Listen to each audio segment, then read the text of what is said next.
रंगा साहब, हरीश पवार जी, डॉक्टर श्रीकांत जी, नार साहब, जगन सिंह जी, व सभागार में उपस्थित सभी प्रबुद्धजन, आज मुझे बड़ा हर्ष हो रहा है कि मेरी इस छोटी एक बहुत बड़ी हस्ती के द्वारा किया जा रहा है और इसके लिए सारा श्रेय मैं डॉक्टर श्रीकांत सिंह जी को देता हूँ।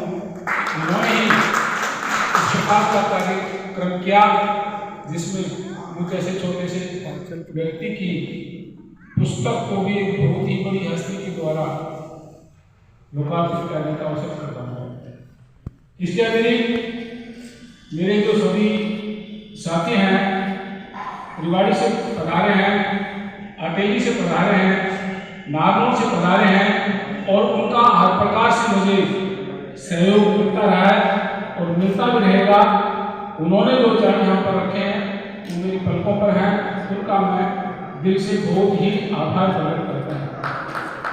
पुस्तकों के बारे में मेरे से पहले बहुत से वक्ताओं ने सब कुछ बता दिया है और बाकी आप जब पुस्तकें पढ़ेंगे तो उसकी प्रतिक्रिया की मुझे इंतजार रहेगी और मुझे बड़ा अच्छा लगेगा यदि कोई पाठक इसके ऊपर अपनी प्रतिक्रिया भेजे ताकि सही सुधार की गुंजाइश हो तो आगे और सुधार करें।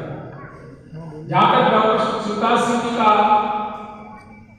प्रश्न है, वो मेरे मित्र भी हैं, सहयोगी भी हैं, गाइड भी हैं, उत्साहवर्धन भी करते रहते हैं और आज उन्हीं की बदौलत मैं ये लेखन कार्य करने में सक्षम रहा हूँ।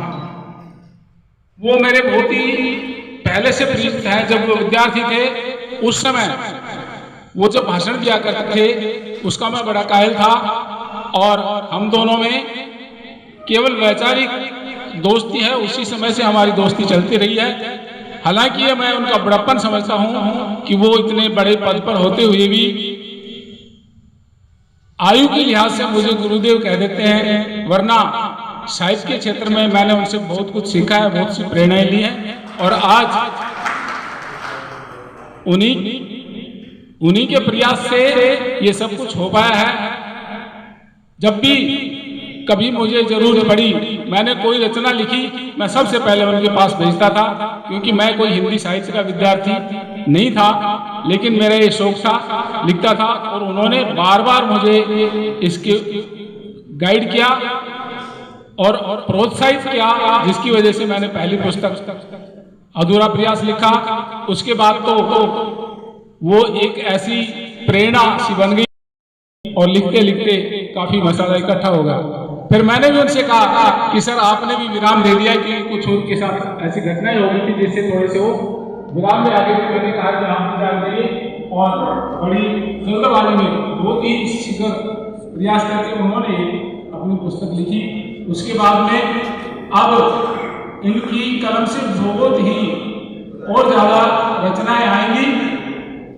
इनके बारे में मैं और ज्यादा कुछ नहीं कह सकता, बस इतना ही कह सकता हूं, तेरी कलम की क्या तारीफ करूं, तेरी कलम की क्या तारीफ करूं, कुछ कहता हुआ मैं डरता हूं, कहीं भूल से को समझ बैठे कि मैं झूठी खुशामद करता हूं। तो इनकी कलम की जो है तारीफ मैं शब्दों से नहीं कर सकता और तूर साहब जैसी शख्सियत हमारे सामने है जिनकी चेहरे से ही सरलता टपकती है और कितना इनका उदार हृदय है। रिवाड़ी से चल करके आज त्योहार का दिन है, तब भी अपने वादे अनुसार ये बहुत ही समय पर पहुंचे हैं और इनका आशीर्वाद हमें मिला है। इससे बड़ी मेरे लिए कोई खुशी की बात नहीं है। हालांकि समय की बाध्यता है और संचालक महोदय ने थोड़ा ही समय दिया है, लेकिन फिर भी मैं एक रचना आपके सामने सुनाना चाहूँगा क्योंकि बहुत कम अवसर मिलता है आप जैसे प्रबुद्ध लोगों से। टाइम ज़्यादा तो नहीं होगा, लेकिन सुनाऊंगा। दो सुना दूंगी।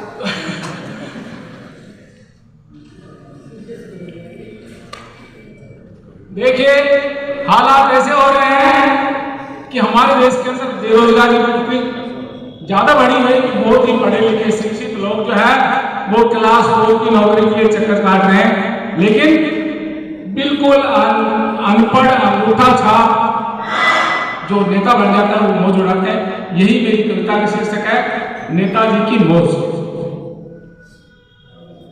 सुशिक्षित परेशान रहेंगे, रोजगार की खोज है, लेकिन अनपढ़ नेता की बिन पढ़े लिखे भी मौज है, लेकिन अनपढ़ नेता की बिन पढ़े लिखे भी मौज है।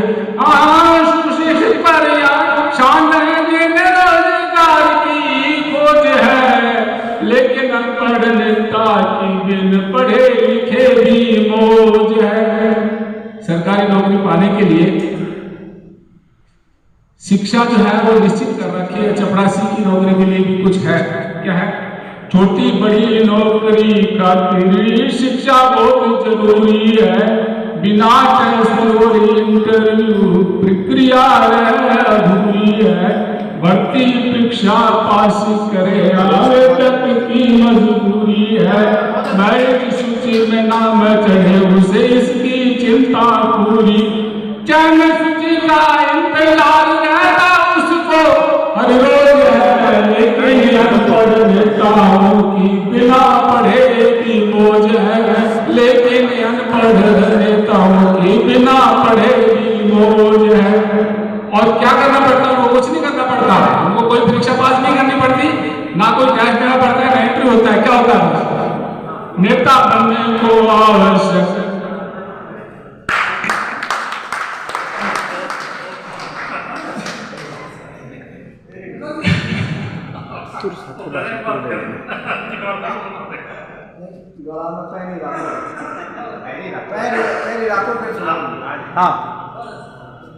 नेता बनने को आवश्यक नहीं प्राथमिक भी शिक्षा, ना मेडिकल टेस्ट है ना कोई प्रतियोगी परीक्षा, 5 वर्ष में एक बार जनता से मत की ले भिक्षा, झूठे वादे कर लोगों को करवाते हैं प्रतीक्षा, इनके बहकाने से बड़ा तालों में बोझ है, लेकिन अनपढ़ नेता की बिन पढ़े लिखे भी मौज है। सुशिक्षित परेशान रहेंगे, रोजगार की खोज है, लेकिन अनपढ़ नेता की बिन पढ़े लिखे भी मौज है। और क्या करते हैं नेता,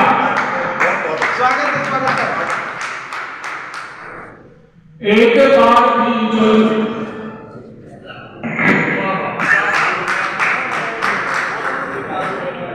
ये आपका प्यारो संगीत आपके के अंदर ये सुंदरलाल जी जवान होने की दवा दे रहे हैं ना, जवान को सही। और क्या होता है नेताओं का, एक बार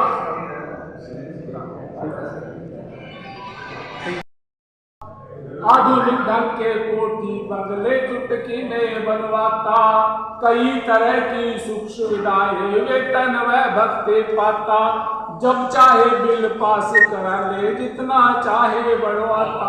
क्या बात है। और फिर क्या कहते हैं, चापलूस लोगों की आगे पीछे रहती फौज है, अशिक्षित नेताओं की रहती